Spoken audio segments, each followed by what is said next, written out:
જળ સંપત્તિ અને પાણી પુરવઠા, અન્ન નાગરિક પુરવઠા અને ગ્રાહક સુરક્ષા વિભાગના કેબિનેટ મંત્રી કુંવરભાઈ બાવળિયાએ હારીજ ખાતે પુરવઠા નિગમ હસ્તક ગોડાઉનની મુલાકાત લઈ પાણી પુરવઠા, સિંચાઈ અને અન્ન નાગરિક પુરવઠા વિભાગના અધિકારીઓ સાથે રિવ્યુ બેઠક કરી।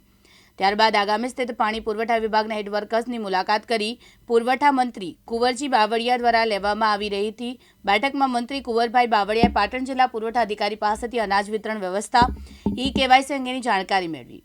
આ બેઠકમાં સરકારની વિવિધ કલ્યાણકારી યોજનાનો લાભ તેમજ ડીબીટી સહાયમાં પારદર્શિકતા લાવવા માટે વહેલી તકે ઈ-કેવાયસી પૂર્ણ કરવા જણાવ્યું હતું।